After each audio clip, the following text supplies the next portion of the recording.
사도 바울은 오늘 말씀을 시작하면서 사람들을 두 종류로 나눕니다.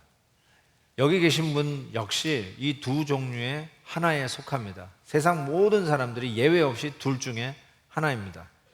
5절에 보면 육신을 따르는 자는 육신의 일을, 영을 따르는 자는 영의 일을 생각한다. 그래서 육신을 따르는 자와 영을 따르는 자, 성령, 우리 안에 들어오신 그리스도의 영, 성령을 따르는 자 두 종류로 나눕니다. 이 육신을 따른다는 말에 육신은 이렇게 몸뚱어리를 따라간다 뭐 그런 뜻이 아니라 이 뼈를 감고 있는 피부 조직을 얘기하는 것이 아니라 영적으로 타락한 상태를 의미합니다. 세속적인 가치관을 가지고 타락한 상황에 끌려가는 모든 그런 시스템을 육적이라고 이야기할 수 있습니다. 이런 사람은 결단코 하나님을 기쁘시게 할 수도 없고 오히려 하나님과 원수된다라고 이야기를 합니다. 그러면서 이 육신을 따르는 자와 영을 따르는 자의 차이를 이야기를 하는데 첫 번째 차이가 뭐냐? 생각의 차이라고 언급을 합니다. 생각이 달라요. 두 종류의 사람은 생각의 차이 난다. 5절 보세요. 육신을 따르는 자는 육신의 일을, 영을 따르는 자는 영의 일을 생각하나니. 생각의 차이가 사람의 차이예요. 생각이 달라져요. 예수를 믿으면 가장 먼저 오는 변화는 생각의 변화예요. 여러분이 왜 그 행동을 하십니까? 여러분은 왜 그 결정을 하셨습니까?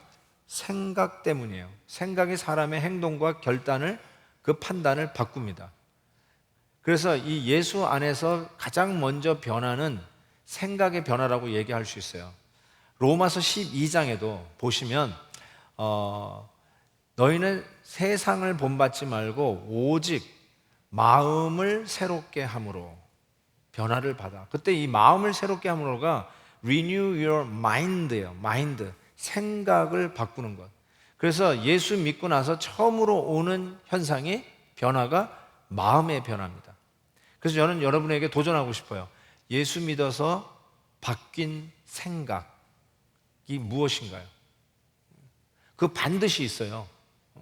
예수 믿기 전과 예수 믿은 후를 before, after로 나누었을 때 여러분이 손을 꼽을 수 있을 정도로 내가 예수 믿기 전과 후에 바뀐 생각은 이런 것이 있어야 하고 손을 꼽을 수 있다니까요. 무엇이죠? 어떤 생각이 바뀌었어요? 안 바뀌었어요? 네. 안 바뀌었으면 다른 진단을 내릴 수가 없어요. 아직 영이 들어와서 영을 따르는 자의 삶이 아니라는 거예요. 확실하게 생각이 바뀌게 되어 있음을 이야기합니다. 두 번째로는요, 이 생각의 본질의 차이를 이야기할 수 있을 것입니다. 그 네이처 자체가 달라요. 왜냐하면 6절 보세요. 육신의 생각은 사망이요 영의 생각은 생명과 평안이니라. before, after의 차이가 조금이다. 내가 예수 믿기 전에 한 50% 착했다가 예수 믿은 후에는 좀 60% 착한 것 같다. 이런 차이를 얘기하는 게 아니라 완전히 극에서 극이에요. 육을 따라가는 생각은 사망이에요. 영을 따라가는 생각은 생명이에요. 사망과 생명의 차이라고 얘기해서 이 정도의 극단적인 차이예요. 왜 그러냐면 생각 그 자체, 본질의 차이 때문에 그래요. 그래서 예수 믿기 전과 예수 믿은 후 우리가 그리스도 안에서 거듭나고 회심나고 새 사람이 되어야 하는 아주 중요한 그 은혜가, 중요한 축복이 바로 여기 있다는 것이죠. 별 차이 아닌 것 같습니까, 여러분? 아니요. 사망과 생명의 본질적 차이가 있어요. 그리고 이 차이의 결과도 육신의 생각을 따라가는 자의 결과를 보면 우리가 영을 따라가는 자의 결과가 뭔지도 알 수 있어요. 7, 8절에 육신의 생각을 쫓아가는 자의 결과가 이렇게 나와 있어요. 하나님과 원수가 돼요. 두 번째로 하나님의 법에 굴복하지 않아요. 순종을 못해요. 세 번째로 하나님을 기쁘시게 할 수가 없어요. 이게 바로 이 육신을 따라가는 자들의 삶의 결과다 이렇게 이야기합니다. 그러니 영을 따라가는 자의 결과는 그 반대라고 이야기할 수 있죠. 자, 또한 이 두 종류의 인간의 차이 중에 아주 중요한 차이를 이야기하는데 그것을 저는 라이프 스타일의 차이다 이렇게 이야기하고 싶어요. 라이프 스타일의 차이. 왜 그러냐면 5절에 보면 육신을 따르는 자, 영을 따르는 자 이러면서 따른다는 말이 나오잖아요. 따른다.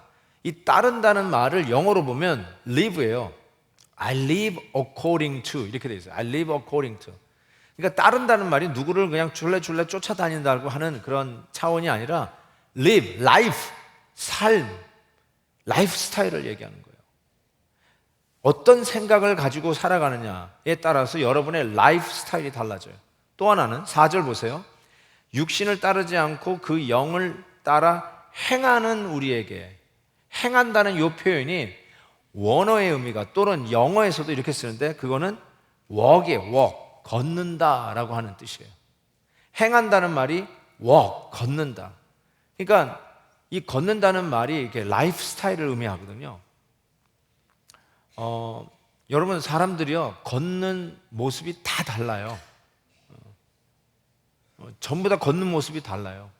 그걸 어떻게 알 수 있냐면 지난번에 우리 아들이 대학 졸업을 하는데 수천 명이 졸업을 하잖아요. 어휴, 그냥 무슨 스테디움에 모여 앉아가지고 하는데 아들을 찾을 길이 없어요. 어디 있는지를 모르겠어요. 뭐 이렇게 대형 스크린으로 해가지고 이렇게 하는데 그래도 아들이 어디 있는지를 알 길이 없어요. 그래도 엄마는 그래도 아들 찾겠다고 스마트폰 들고 앞으로 가서 어디 있는지 찾는데 얼굴도 안 보이는데 말이죠. 저기 있다 그러는 거예요. 저기 있다. 안 보이는데 걷는 게 우리 아들이라는 거예요. 걷는 게 우리 아들. 걷는 모습이 달라요, 여러분. 여러분 남편 걷는 모습 달라요. 여러분 아내 걷는 뒷모습 달라요, 다. 그러니까 어쩌면 저 걷는 모습 다를 거예요. 제 얼굴을 안 보여도 저 멀리에서 아 우리 목사님 오시네 라고 눈치를 챌 정도로 사람마다 걷는 스타일이 달라요. 이 걷는 모양을 다르게 하는 게 뭐냐? 육신이 끌고 가느냐 아니면 성령이 끌고 가느냐, 내 안에 성령이 있느냐 없느냐로 그 걷는 걸음조차도, 걷는 패션도, 소위 라이프 스타일도 바뀐다라고 이야기할 수 있어요. 여러분 그리스도인들은 누구냐? 뭐 그리스도인들은 착한 사람이다, 그리스도인들은 교회 다니는 사람들이다. 뭐 여러분 나름대로 그리스도인에 대한 정의를 가지고 있겠지만 성경적 정의로 정의를 내리세요. 여러분 생각에 그리스도인은 이렇다 하고 통밥을 자꾸 굴리지 마시고 그리스도인은 누구냐? 성경적으로 얘기해서 성경적인 그리스도인의 정의는 무엇이냐면 바로 성령 하나님이 우리 안에 계셔서 성령이 이끄는 대로 따라가는 자, 그래서 그 성령이 만들어내는 걸음걸이, 성령이 만드는 라이프 스타일을 유지하면서 살아가는 자, 그 자가 그리스도인이라고 이야기할 수 있어요. 9절 보세요. 만일 너희 속에 하나님의 영이 거하시면, 이게 그리스도인이죠. 하나님의 영이 거하시면 그리스도인이에요. 너희가 육신에 있지 아니하고 영에 있나니 누구든지 그리스도의 영이 없으면 그리스도의 사람이 아니다, 이렇게 얘기합니다. 성령이 없으면 You are not Christians. 크리스천이 아니라고 얘기하고 있어요. 이 성령이 우리 안에 거하셔서 그 능력으로 우리의 걸음걸이와 라이프 스타일이 바뀌는 것, 그게 그리스도인인데, 이 말씀을 묵상하는 가운데 떠오르는 책이 있어요. 이 헨리 스쿠걸의 The Life of God in the Soul of Man. 제가 신학교 때 읽은 책이에요. The Life of God in the Soul of Man. 하나님의 생명이 in the soul of man, 인간의 영혼 안에 있다라고 하는 이 책인데 정확하게 지금 그 얘기하고 있는 거예요. 성령이 우리 안에서 계심으로 인해서 우리의 라이프 스타일이 바뀌는 것, 하나님의 생명력이 우리 영혼 안에 들어오는 것, 지금 같은 얘기를 하는데 이 헨리 스쿠걸이 예수 그리스도 안에서 변화된 자들의 모습을 이렇게 표현하고 있어요. 진정한 종교는 true religion or true faith, 진정한 그리스도인, 믿음, 이렇게 생각해도 되는데, 진정한 종교는 근본적으로 내적이며 자유하며 거룩한 삶에 자율적으로 나아가는 원리이다. 단순히 외부적 요인 때문에 속박받는 생각이나 행동의 체계가 아니다. 사람의 영혼에 담긴 하나님의 생명은 단순한 협박이나 뇌물을 건 미끼이거나 법으로 올가매는 것으로 동기부여하지 않는다, 이렇게 얘기하고 있어요. 그러니까 이제 그리스도 예수 안에 있는 자에게는 결코 정죄함이 없다. 사망의 생명의 법에서 이 성령의 생명의 법이 우리를 liberation, 해방시켰다라고 하는 이 자유함을 정확하게 이 헨리 스쿠걸이 표현하고 있죠. 하나님의 생명이 우리 영혼 안에 있다고 이야기하는데 그게 무슨 뜻이냐? 자유함, 어떤 올가매는 것, 억지 혹은 협박 이런 것으로 우리의 행동을 바뀌려고 협박하면서 바뀌는 게 아니라 우리 안에 있는 이 거룩한 자유함, 그래서 하나님의 생명은 우리에게 새로운 동기부여를 주는 것을 설명하고 있어요. 바로 이것 때문에 하나님의 영이 우리 안에 있기 때문에 우리의 라이프 스타일, 심지어 우리 걸음걸이조차도 바꾸는 거예요. 우리 걷는 모습까지 바뀌어요. 어떻게 성령이 우리 안에 계시면 걸음걸이까지도 바뀔 수 있을까? 예전에는 죄에 종살이하는 우리가 어떻게 성령이 내 안에 거하면은 어떻게 걸음이 바뀔까? 그 바뀌는 이유를 두 가지로 여러분하고 좀 나누어 보고 싶어요. 첫 번째로는요, 소속이 바뀌기 때문에 그래요. 우리의 소속이 바뀌어요. 9절 보세요. 만일 너희 속에 하나님의 영이 거하시면 너희가 육신에 있지 아니하고 영에 있나니 누구든지 그리스도의 영이 없으면 그리스도의 사람이 아니라. 뭘 얘기하냐면 그리스도의 영, 성령이 우리 안에 거하시면 즉시로 여러분은 그리스도의 것이 됩니다. 하나님의 소유된 자가 됩니다. 소속이 바뀌어요. 소속이 바뀌어요. 이 하나님이 우리를 향한 소유예요. 이제 넌 내 거라는 것이죠. 저는 책 욕심이 많아요. 그래서 정말 이 신학교 시절 때부터 용돈이 좀 생기면 책을 사고 싶었던 책을 사요. 그 책을 사면은 거기에 앞에다가 꼭 사인을 합니다. 근데 여러분도 뭐 책에다가 사인하시죠? 내 거라고 이렇게 사인을 하는데 저는 이름 석자 김한효만 사인하지 않습니다. 저는 거기다 한자 더 써요. 김한효 거 이렇게 써요. 김한효 거. 제 책에 보면 김한효 거. 전 책 안 뺏겨요. 웬만하면. 책 주는 거 싫어해요. 알아서 사서 쓰세요. 물론 은퇴하면은 내가 도네이션 하겠지만 마치 이 책 내가 아끼고 있는 책 거기다 사인하면서 김한효 거 하듯이 하나님이 여러분을 향해서 이렇게 하는 거예요. 너는 내 거 이렇게 하는 거예요. 성령이 우리 안에 거하시면 즉시로 하나님의 시그니처가 여러분의 영혼에 쓰여지는데 하나님 거, 그리스도 거 이렇게 된다는 거예요.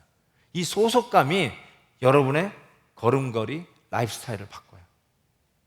15절 너희는 다시 무서워하는 종의 영을 받지 아니하고 양자의 영을 받았으므로 우리가 아빠, 아버지라 부르짖느니라. 16절은 성령이 친히 우리의 영과 더불어 우리가 하나님 자녀인 것을 증언하시니라. 제가 이 개역 개정 성경에서 이 번역을 볼 때 실은 좀 레저베이션이 있었어요. 아빠, 아버지? 이전 성경은 아바, 아버지로 되어 있어요. 아람어예요. 아바. 아이들이 아빠, 데리 할 때 쓰는 것이 아람어로 아바예요. 근데 이거를 아빠, 아버지로 바꾸니까 조금 너무 가볍게 느껴져서 별로 그렇게 흔쾌하게 이 번역을 받지를 못했는데 그 이유를 생각해 봤어요. 왜 신학자들이 이 성경 번역을 하면서 아바, 아버지를 아빠, 아버지라고 전부 다 바꿨을까? 이런 생각을 해봤어요. 근데 가만히 생각해 보니까 저는요, 저희 부친을 한 번도 아빠라고 불러본 적이 없어요. 저희 아버님을 항상 아버지라고 불렀어요. 아버지. 그런데 우리 애들은요, 한 번도 저를 아버지라고 부른 적이 없어요. 뭐라고 불렀어요? 아빠라고 불러요. 그러니까 여러분, 성경을 읽으면서, 요즘 세대 성경을 읽으면서 아바, 아버지라고 그러면 좀 그렇잖아요. 다 자기 아버지를 아빠라고 부르잖아요. 아빠, 아버지라고 번역한 게 맞는 거예요, 실은. 여러분, 대주제, 만왕의 왕, 그 크시고 거룩하신 전능자, 절대자, 신을 어떻게 아빠라고 부릅니까? 그런데 성령이 내 안에 오시면, 영을 따르는 자가 되면 그 크신 하나님을 아빠, 아버지라고 부르면서 우리는 즉시로 하나님의 자녀가 되고 하나님의 소유가 된다는 것이에요. 여러분, 하나님을 아빠, 아버지라고 부르는 게 은혜예요. 그리고 이게 일부러 하라고 그래도 되는 게 아니에요. 여러분, 정서상 그게 안 돼요. 아저씨라고 부르는 게 낫지, 하나님 아저씨라고 부르는 게 낫지, 하나님 아빠라고 부르는 게 정서상 안 되는 분들이 많아요. 왜 그런 줄 아세요? 아직 가족이 아니에요. 아직 가족이 아니에요. 그래서 아버지라고 못 부르는 거예요. 대표 기도하실 때 저는 항상 유심히 들어요. 오 우주 만물의 신이시여 이렇게 기도하나, 아니면 아버지여 라고 부르나. 다 아버지라고. 오늘 김지사님도 아버지 이렇게 부르시다. 여러분, 이게 일부러 되는 게 아니라 성령이 내 안에 오셔야만 하나님의 소유, 하나님의 거, 하나님의 가족으로 입양되어서 그 크신 우주 만물의 주인 되시는 그 하나님을 아빠, 아버지라 부를 수 있다는 거예요. 평양 대부흥에 이끌었던 목사님이 길선주 목사님이세요. 그분이 한국인으로서 첫 목회자로 안수받은 7명 중에 한 분이세요. 소위 평양 대부흥, 1907년 평양 대부흥에 나는 아간과 같은 죄인입니다, 회개를 시작하면서 소위 이 부흥의 포문을 열었던 자가 길선주 목사님이시죠. 근데 이 길선주 목사님이, 제가 이번에 그 책을 좀 읽었어요. 읽어봤더니 원래는 이런 무교 이런 계통에 심취해 있었어요. 관성교 뭐 이런 거, 그다음에 선도 수련, 그래서 뭐 차력술 이런 걸 다 하면서 이 젊은 20대에 완전 이런 것에 심취해 있었는데, 이런 것들이 전혀 영적으로 그에게 만족감을 주지 않았어요. 그런데 마포 3열 세뮤얼 마펫 선교사에 의하여 전도된 김종섭이라고 하는 친구가 이 자기 친구 길선주를 전도를 합니다. 그래서 이런 우리 베델 뉴스 같은 그런 뉴스레터를 전해주고, 그러면서 계속 전도를 하는데, 심지어는 철로 역정까지 줘요. 철로 역정이 미국 문학 서적이 한국말로 제일 먼저 번역된 서적이 철로 역정이래요. 그 문학적으로도 아주 의미가 있는데, 그 철로 역정을 이 무교에 심취되어 있고 돌을 닦는 일에 심취되어 있던 이 길선주가 읽으면서 번민을 하기 시작해요. 막 고민을 하기 시작해요. 이게 뭔가? 예수 그리스도? 이게 뭔가? 그분이 진짜인가? 이런 거 가지고 번민을 하게 되는 거예요. 그래서 이 김종섭 씨가 길선주를 전도를 하면서 철로 역정을 주고 다 읽을 쯤에 나타납니다. 그 부분을 제가 조금 읽어보겠습니다. 철로 역정을 다 읽었을 즈음에 김종섭이 찾아왔다. 상제님께 기도하니 어떠합니까? 오히려 번민만 늘었습니다. 그러면 하늘 아버지께 기도하십시오. 아니, 지존하신 상제님을 어찌 아버지라고 부를 수 있습니까? 길선주는 깊은 밤과 이른 새벽마다 상제님을 부르며 기도했다. 상제, 쌍띠, 이거는 그 하늘에 계신 그분을 얘기하는 상제, 그 상제님이시여 저를 불쌍히 여겨 주옵소서. 길선주는 며칠 동안 기도를 계속했다. 그러던 어느 날 밤이었다. 온 세상이 고요하게 잠든 가을밤, 싸늘한 새벽 공기가 길선주의 가슴에 스며들었다. 예수가 인류의 참 구주인지 알려주옵소서. 뻘뻘 땀을 흘리며 기도하는데 청아한 옥피리 소리가 진동하더니 굉음이 뒤따랐다. 순간 공중에서 자신을 부르는 소리가 들렸다. 길선주는 너무도 무섭고 떨려서 감히 머리를 들지 못하고 엎드린 자세로 기도했다. 나를 사랑하시는 아버지시여, 내 죄를 사하여 주시고 저를 살려 주옵소서. 그때 비로소 마음이 열리고 입이 터져 하나님을 아버지라 부를 수 있었다. 성령이 내 안에 오시지 않으면 하나님을 아버지라 부를 수 없어요. 상제님, 쌍띠 이렇게는 부를 수 있어도, 오 절대자시여 이거는 할 수 있어도, 오 신이시여 신이시여 이거는 할 수 있을지 몰라도 아바 아버지, 아빠 아버지는 절대로 할 수 없어요.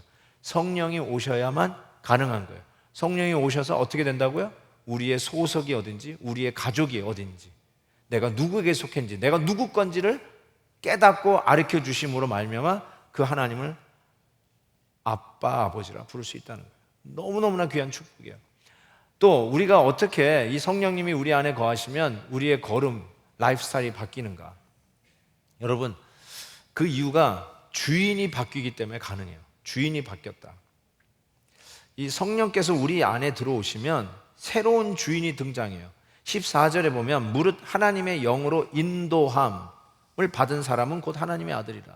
그러니까 이전에는 죄가 우리의 주인이에요. 그래서 죄가 우리를 이끌어요. 리딩해요. 그런데 성령께서 내 안에 들어오시면 이제는 하나님이 우리를 인도하세요. 하나님이 우리를 인도하는 주인이세요. 여러분, 옛날에는 죄가 우리를 종처럼 부렸어요.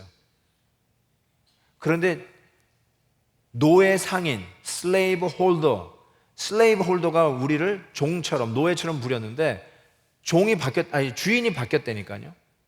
그래서 어쩌면 여러분 생각에 노예가 주인이 바뀌었다고 노예지 뭐 큰 차이가 있으려나 생각할지 몰라요. 마치 여러분이 직장을 바꾸면 보스가 바뀌잖아요. 뭐 A라는 회사에서의 보스가 이 사람인데 여건상 또 거리상 혹은 봉급을 조금 더 주어서 옮길 수 있잖아요. 그 보스가 바뀌었어요. 그러니까 종업원, 인플로이로 일하는 입장에서 생각해 볼 때는 뭐 보스가 바뀐 정도 가지고 뭐 대단한가 싶은데, 실은 우리의 걸음걸이, 라이프 스타일까지 바꾸는 이 하나님의 영이 이끄는 자들은 이 주인이 바뀌었다는 것이 엄청난 변화라는 것을 오늘 본문이 얘기해 주는 거죠. 옛날 슬레이브 홀더가 우리를 붙잡아 흔들 때의 그 삶과 이제는 하나님이 주인이 되셔서 우리의 삶을 인도해 가시는 것은 천지차이인 것을 얘기해요. 왜 그러냐면 하나님이 우리를 인도하실 때는 완전히 하나님과의 관계가 슬레이브 홀더, 노예 상인이 아니에요.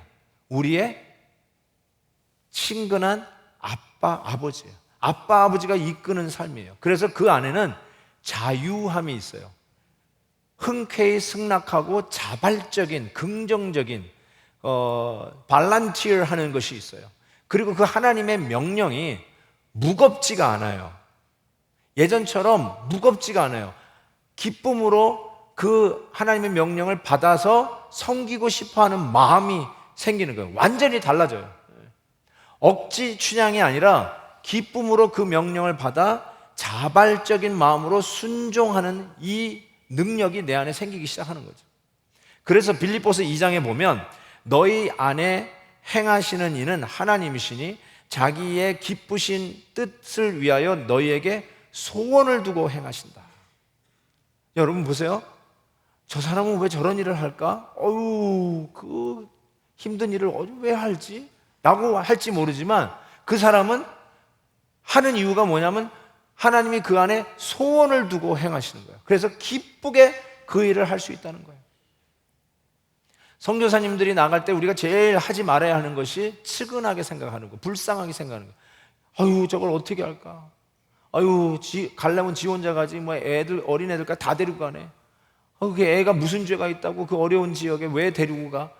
여러분 그러면서 혀를 찰지 모르겠는데, 여러분 그게 선교사에게 가장 모욕적인 태도인 거 아세요? 여러분 왜 그래요? 선교사님이 도살장에 끌려가듯이 끌려가나요? 아니요. 하나님이 그 안에 뭘 두고 행하신다?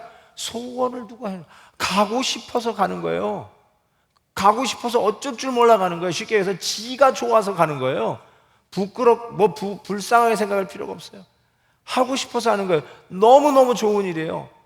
억지로 가는 게 아니에요. 안 가면 매 맞을까봐 가는 게 아니에요. 안 가면 큰일 날까봐 가는 게 아니에요. 가고 싶어서 소원을 두고 행하시는 거예요.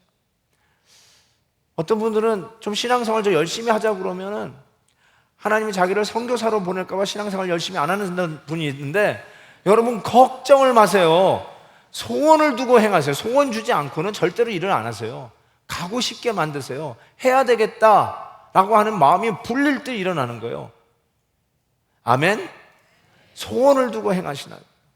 그래서 성령의 열매를 갈라디아서 5장에서 이렇게 얘기하잖아요. 성령의 열매는 사랑과 희락과 화평과 오래 참음과 자비와 양성과 온유와 절제다라고 이야기하면서 뭐라고 얘기하냐면 이 같은 것을 금지할 법이 없다 이렇게 얘기했어요. 여러분 금지할 법이 없다 이게 무슨 말이죠? 옛날에는 전부 다 금지할 법으로 여러분에게 동기부여를 했어요. 너 이거 안 하면 곤장 열대야. 너 이거 안 하면 감옥에 넣을 거야. 조금 더 긍정적이게 너 이거 하면은 사탕 줄게, 초콜릿 줄게. 이게 뭐예요? 다 금지하는 법이에요. 그런데 이런 것으로 동기부여를 더 이상 줄 수 없는 사람이 되었다는 거예요. 왜요? 그런 거 가지고 되는 게 아니라 이제는 자율적으로, 기쁨으로, 원해서, 소원이 있어서 하나님의 나라를 위해서 남들을 보기에는 희생하는 거고, 어이구야 그 어려운 길에 왜 가느냐, 어이구 아이들까지 데려가면 거기서 어떻게 공부를 시킬 수 있느냐, 공부는 얼바인, 학군 넘버 10 여기다 넣어야지 어딜 가서 애들 공부시킨다고 거기까지 데리고 가느냐 라고 생각하면서 금지할 법을 자꾸 갖다 대요. 가지 마라, 거기 가면 힘들다, 희생한다, 교육 못 시킨다, 이제는 마음껏 살 것도 못 산다, 순 금지할 법이. 야, 그러니까 못 간다 그러는데, 그런 것들로 못 가게 만들 수 없는, 금지할 법이 없는 자유한 마음으로 하나님이 주신 소원이 있어서 그것이 아랑곳하지 않냐고, 그런 거 별 신경 쓰이지도 않고 하나님께서 알아서 책임질 거라는 오히려 믿음이 더 든든해서 그 누구도 막을 수 없는, 금지할 법이 없는 자율된 마음으로 나간다는 거예요. 여러분, 성령의 역사는 이런 항상 자율의 스피릿이에요. 여러분, 대각성 운동이 일어났던 이 미국, 그래서 이 미국이 전 세계 선교사를 보내는 나라가 되었잖아요. 아직도 1등이에요. 아직도 1등. 세계에 가장 많은 선교사와 가장 많은 선교금을 내는 나라가 미국이에요. 2등이 한참 뒤에 27,000명 파송한 한국이 2등이에요. 그거 가지고 목에 힘줘요. 근데 1등이 미국인데, 그게 어디서부터 시작되냐면, 소위 젊은 대학생들이 선교지로 구름대와 같이 나갔던 시대가 있어요. 그거를 Student Volunteer Movement라고 불러요. 예일 대학생들, 하버드 대학생들, 에머스트 대학생들, 윌리엄스 칼리지 대학생들, 이런 우수한 영재들이 금지할 법이 없어요. 야, 공부를 그렇게 똑똑하게 했는데, 야, 다른 일 해라, 더 봉급 많이 주는 거 해라, 이렇게 묶을 수 있는 금지할 법인데 금지할 법이 없어요. They voluntarily went out. 선교 지역으로 그들이 스스로 나가는 거예요. 이 스튜던트 발런티어 무브먼트, 그 결과가 우리나라 한반도에 부흥을 가져왔고, 그 부흥의 결과가 오늘 우리의 모습이라고 해도 결단코 지나치지 않아요. 발런티어 무브먼트. 여러분, 이게 바로 복음의 능력이에요. 발런티어, 자율, 소원을 두고 행하시는 이 기쁨, 누구도 금지할 수가 없어요. 체면, 협박 안 돼요. 그걸 가지고 안 돼요. 하나님이 우리에게 주시는 이 자유로운 말이에요. 생명의 성령의 법이 죄와 사망의 법에서 너희를 해방하였습니다. 이 해방의 의미가 그런 의미예요. 여러분, 교회 신앙생활이 정확하게 이 복음을 회복해야 돼요. 어느 날 어느 순간에 복음을 잃어버리면 교회 안도요, 전부 금지할 법으로 사람을 다 올가매요. 체면, 그냥 눈도장 찍는 거, 누구에게 인정받는 거, 계단 하나씩 밟고 올라가면서 직분 따는 것처럼 생각하는 거, 이런 걸로 모든 신앙의 기쁨과 자율된 발란티어 무브먼트, 이런 것이 전부 다 사라졌어요. 그래서 전부 다 금지할 법 같은 걸로 올가매고 얼거매고, 그냥 전부 다 그냥 기쁨도 없고 감사도 없고. 그래서 특별히 신앙생활 하면서 얼굴에 웃음이 사라진 분들, 오늘도 교회 나오면서 교회 나오는 거 그냥 울상을 짓고 나오시는 분들, 억지로 나오시는 분이 있다면 정말로 여러분에게 필요한 게 뭔지 아세요? 복음을 회복해야 돼요. 생명의 성령의 법이 죄와 사망의 법에서 우리를 해방시키는 이 능력이 필요한 거예요. 그래서 우리의 소속이 누구냐? 하나님의 소속이고, 우리는 누구냐? 하나님의 자녀라는 거예요. 그리고 우리의 주인은 더 이상 슬레이브 홀더, 죄가 아니라 우리를 사랑하시는 하나님 아버지가 우리의 주인이셔서 그 아버지의 말씀을 우리는 기쁘게 순종하는 자가 된 거예요. 그래서 걸음걸이가 바뀌는 거예요. 여러분, 노예의 걸음걸이와 자녀의 걸음걸이는 다릅니다. 상속자의 걸음걸이와 억지로 안 하면 얻어맞는 노예가 걷는 걸음은 달라요. 라이프 스타일이 달라요. 신앙생활의 근본적인 그 기쁨과 묘미가 달라요.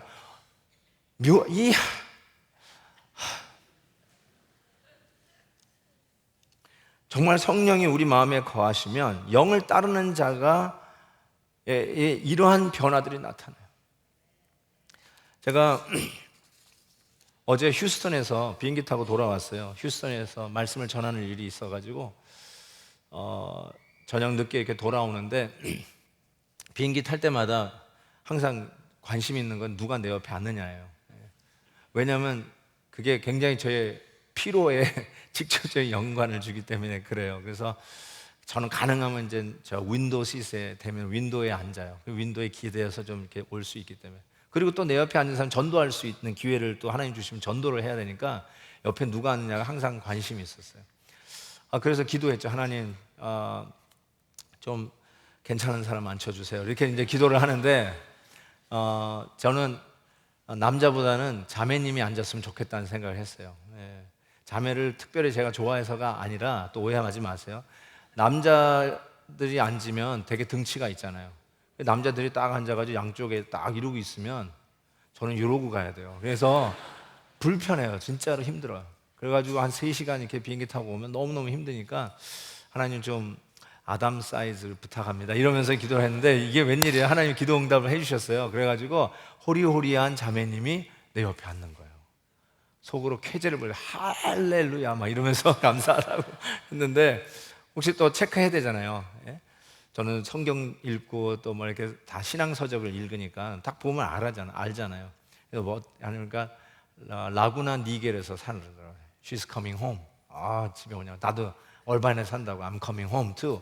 뭐 그렇게 얘기하면서 하는데, 저는 이제 비행기가 테이크오프 하고 난 후에 저는 뭘 했냐면 제 컴퓨터 랩탑을 켰어요.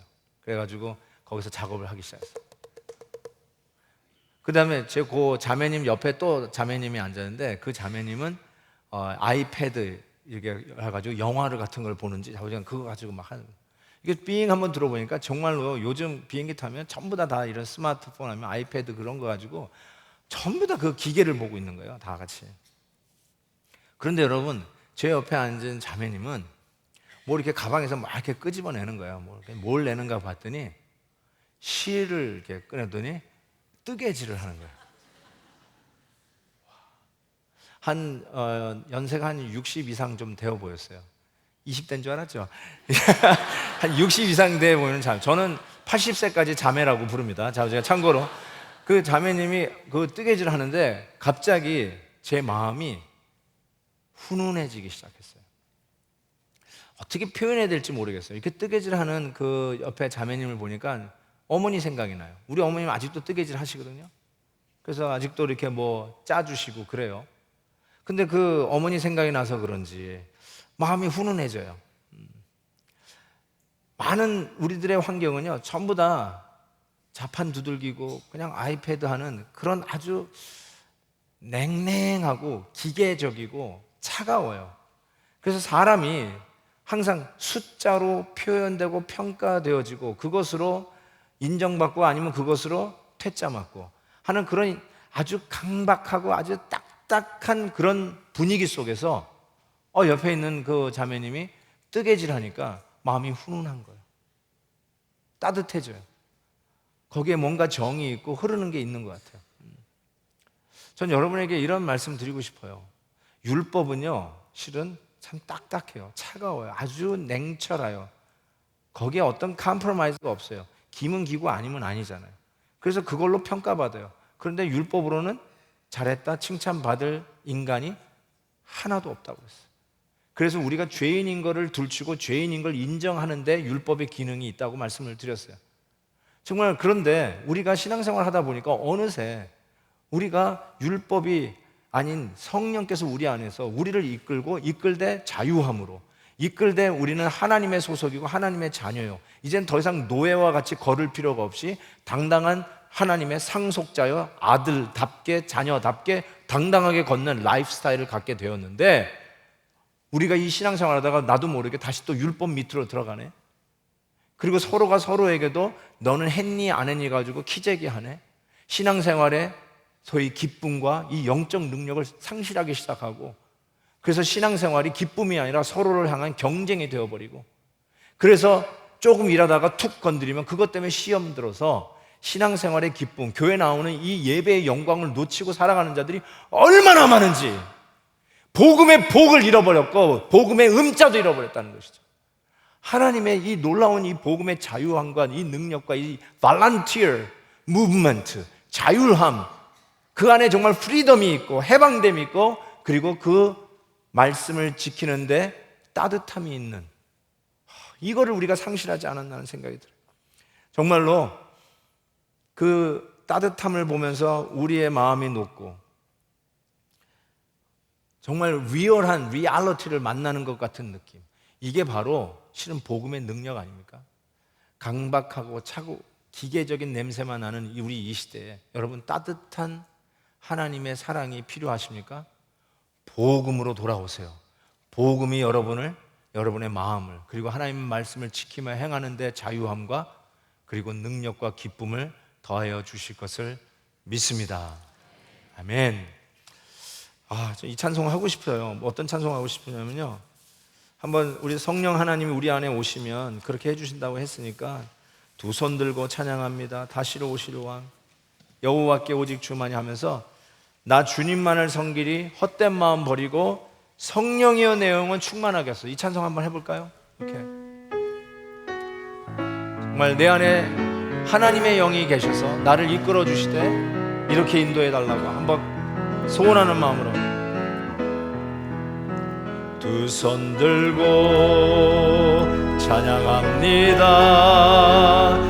다시 오실 왕 여호와께 오직 주만이 나를 다스리. 다시 한번 두 손 들고 찬양합니다. 두 손 들고 찬양합니다.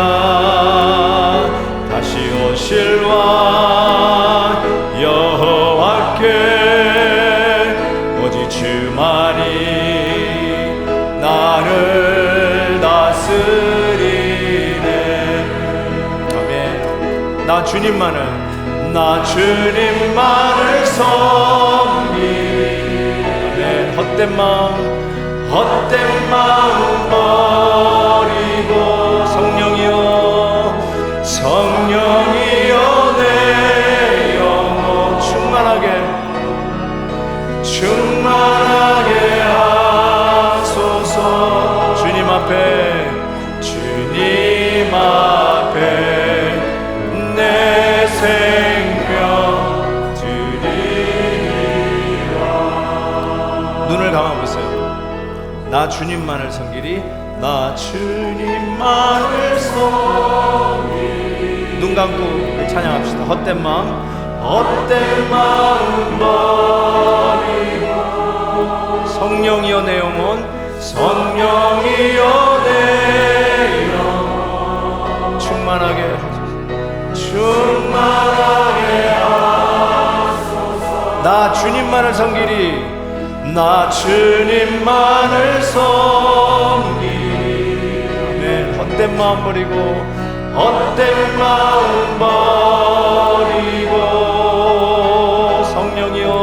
성령이여 내 영혼 충만하게 하소서. 주님 앞에 내 생명 드리리라. 여러분 복음 안에서 자유합시다. 또 얽매이고 자율권도 잃어버리고 기쁨도 잃어버리고 춘향, 그게 신앙생활이 절대로 아니고 복음의 복자도 아닌데 어떻게 그렇게 돼버렸죠? 우리 한 번을 기도하면서 하나님 다시 복음의 회복을 허락해 주옵소서. 하나님의 이 자유함을 주옵소서. 기쁨으로 하나님의 말씀을 순종하는, 그래서 하나님의 자녀답게 당당하게 걸어가는 아들의 걸음, 딸의 걸음, 상속자의 걸음을, 라이프스타일을 우리에게 주옵소서. 우리 같이 한번 기도하는 시간 갖겠습니다.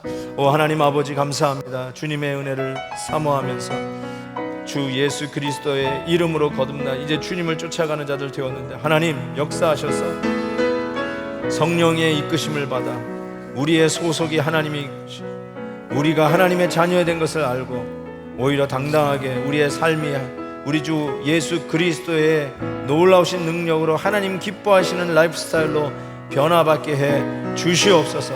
주님의 뜻을 사모합니다. 주님이 말씀하신 명령을 기쁨으로 순종하며 달려가기를 원합니다.